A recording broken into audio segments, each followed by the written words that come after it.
Welcome to Land Academy. I'm Jack Butala. I'm Jill DeWitt. We show you how to buy real estate for half of what it's worth. And sell it on the internet really fast. We are Jack and Jill, and this is the Jack and Jill Show 2.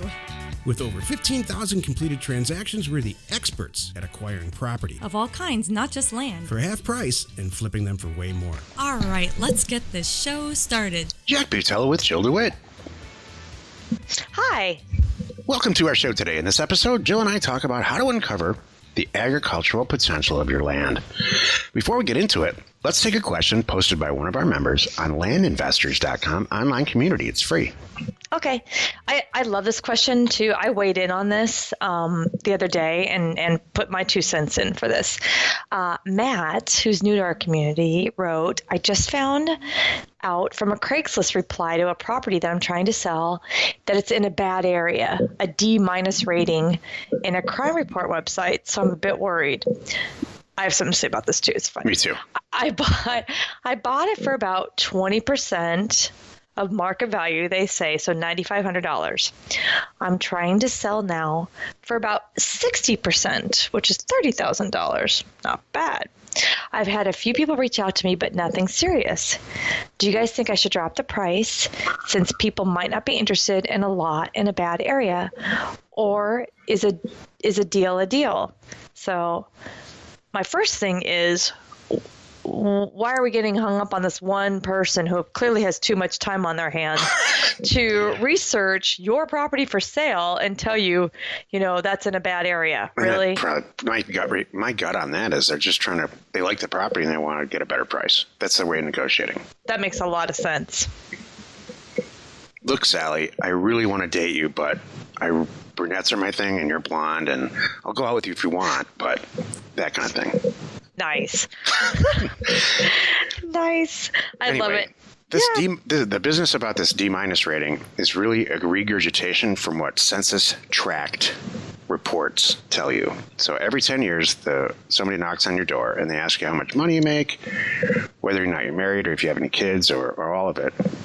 And they take all these huge number of statistics and algorithms and stuff. And they say, if the census tract that you live on, which is this block that you live on, they give it an A through D- rating based on all this stuff. Does it sound awful and borderline racist and stuff? Maybe it is now. I don't know. Yeah. But you may live on an A block. You may live on a C block. You may live on a D- block. So that's worth, if you're a statistics data person like I am, it's really worth going to census.gov and exploring that if you're not familiar how that works and you're into real estate. This website's just regurgitating that crime quote unquote crime report. This is tripping my red light radar. This whole transaction, the percentages, market value, and all of it's tripping my land deal radar and making me run away. Is it yours, Why? Joe? No. Because in a really bad area, property should be about $500. Shouldn't be $10,000. And $30,000, if you do the math backwards on developing a single-family residential house in a rational, regular area that's not California or New York, $25,000 to $30,000 is what you would pay for an A-rated area. Right. No, you're right. Maybe it's a bad area in New York. Yeah. That would explain the $10,000 price tag. So, my thought is, double your money and get out. Yeah, that too. Don't try to maximize. If you've already bought it, then you're trying to treat, Matt may be so new that he doesn't know that if you buy it for 10, you sell it for 20. Right. Not 30. Right. So, and I hear Matt's got a valid point though. I mean, but he's also, Matt's not in our community yet from what I gathered. Okay. No. That's this is good. No, but I give him a pat on the back for attempting all of this like rogue, not having all the right resources and knowledge. So, piecing that much together, buy it at a really, really low. Now, do we all look at market value? No, that's one of the big things right there.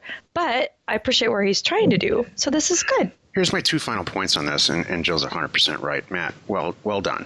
You're getting into it, so that's good. Number 1, there are people who make it their life's work to buy undervalued property in really urban, decay areas like Detroit. Jill and I have personal friends who do this. They make it their nonprofit mission in life. In fact, I personally went to high school with the guy that handles the whole Detroit land bank situation. And they do fantastically well, both from an altruistic standpoint and from a money standpoint. Buying $500 lots, really doing some good, cleaning them up, getting the utilities located back on there, putting some type of newer housing or whatever, and getting people into affordable housing. So if that's what you want to do, that's not what I want to do right now. My way of helping people out is Land Academy. If that's what you want to do, that kind of thing, sounds like a good deal. And it can be a great and rewarding real estate career. But that's for everybody to decide. Right? Mm-hmm. Totally. So that's what I think. If you have a question. Wait, I cut out. What was your comment? You missed the whole thing? I did. If you have a question or you want to be on the show, reach out to either one of us on landinvestors.com. Today's topic, how to uncover the agricultural potential of your land. This is the meat of the show. Jill, do you have any comment, or can you actually hear me? I know. I can hear you.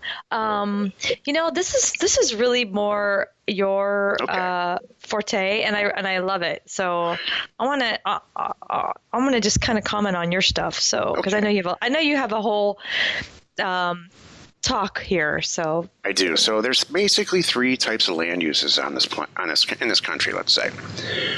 And people are going to argue with me, but I'm just oversimplifying for a 20-minute half education, half information show, or half entertaining. You buy property. There's 3 types of property: agricultural, like we're going to talk about here in a second; property that you buy that you want to develop or improve, like for a subdivision or a stadium or anything where you put a building on, any type of building or a hospital. And the third is mostly the land that we deal with, which is property that nobody really knows what they're going to use it for. Could be used for a solar field. Technology increases, we use it for a solar field. Maybe there's alternative ways to get water out there and the whole thing. So some of the property that we buy that in that last category can really be used as agricultural property. And when I say agriculture, I don't just mean growing corn or anything else for that matter. Maybe you use it for a solar farm to harvest solar power, maybe wind power. Maybe you have an algae farm. There's all kinds of ways to take what people used to say, quote unquote, useless land and make it very, very useful. So how do you uncover it? Well, you just get creative. Number one, you want to see how far down the groundwater is. We're in mountainous areas, for instance, in Arizona, there are aquifers that are literally way above sea level in the mountains and in the hills. So Jill and I used to have a cabin in Crown King, and there are all kinds of water aquifers running through there, not far below the surface at all. And that land could be very easily used as agricultural property. Nobody's using it that way, and that's fine. All I'm saying, and my whole point to this show is, there's way more effective, profitable, useful ways to use property that I think a lot of people are really just used to saying, what are you ever going to be able to do with that? Isn't that funny? You're so right. Everybody thinks it's always going to be the end user just wants to put a cabin there. Not necessarily. Jill and I just bought a $3,000 40-acre property for $3,000 in northern Arizona. We're going to put a solar farm on there, and it's going to generate close to $1 million a year. So, the details of which we will talk about in future shows. But every person in real estate that's been in real estate or that's not really directly involved in our product type, they love having a martini in their hand and saying, who the hell is ever going to go out? There's like 1 of 5 sentences they say. Who the hell is ever going to use that property? Why would you ever buy a property in the middle of nowhere? Well, because I can make $1 million a year on it. That's why. Next. and it's become one of my things now to just prove that, because it's so funny. People scoff and look down their noses so quickly at property that's far out, rural property. Not funny. I'm over it. I'm over it too. Our group is packed full of people that have the same attitude that I do. Yeah. Okay. Yeah. I'm really glad you think that because I just bought it for $3,000. Yep. Love it. Isn't that funny? Yeah, we're all over it now. In the beginning, it's and now some of our people even seek it out because they have who knew you could have an A-list of buyers who want that stuff, out there. Maybe they're doing a version of what we're doing, or, who knows? Maybe they want to put roads in and buy it so cheap and spend a little money that and do something else with it. Good for them. I talked to a guy yesterday and he said, I've been listening to your show for quite some time and I just got done flipping my third house and now I'm done. I am done flipping houses, and it turns out this land thing, hey, it's not so bad at all. Yes. So it's amazing how you can warm up to the product type that we're doing after your third house flip. I got to tell you, Mike, I have a funny story too. I talked to a guy in a very similar situation who just joined our world this week, and that was his thing. He's like, you know what? I wanted to get into real estate, and the whole reason I didn't go with land was it wasn't sexy. He kept coming. It was so funny. That was it was so cool. Jill, so he got into flipping houses. He's like, I know. And this land thing kept popping up and he's like, no, it's just not cool. And so it is funny. He's like, yeah, I'm over it now. Now I have a couple of this and that. It's like, I'm ready to do land. I'm like, yeah, it's pretty darn sexy when you look at your bank account. He's like, yeah, I get that. Yeah.